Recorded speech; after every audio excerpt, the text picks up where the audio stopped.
naagtii Sacuudiga ayaa ku qoran lambarka gabadha shukaasada way xaaskii inay joogto waa laga yaabaa way joogtaa suuqlifa joogtaa naagtaas ma naagtii Sacuudiga ma jirtaa qof maxaa ka wadaa may Sacuudiga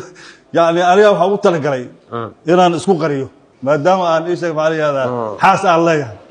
nin meeshas lagu sawirkiis laga soo daay maaragtay oo waan ku arkaya maxuu ahaa ninka niman aqaan ma ah bal waa balaayo lagu saaro weeye niman aqaan ma ah lambarka meesha ku qoran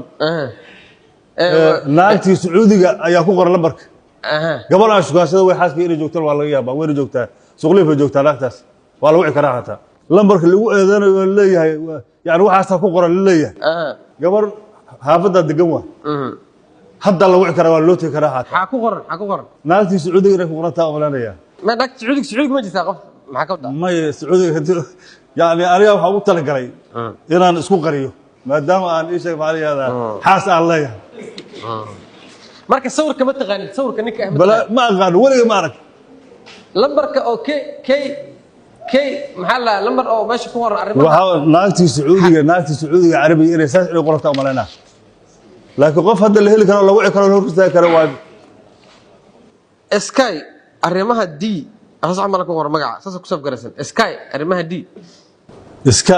arrimaha D aku saf garaysan Soomaaliha lagu qoran magaca loo kaas ma xasuusto laga oo leeyahay waa lagu cikaa qof aniga yani aan xiriir alla leeyahay oo yani argixisa ah oo lambarkiisa saf garaysan ma jiro xaraan bigata waa qof caadi inuu yahay laga yaabaa oo aan ilowsanay laakiin waa lagu cikaa xataa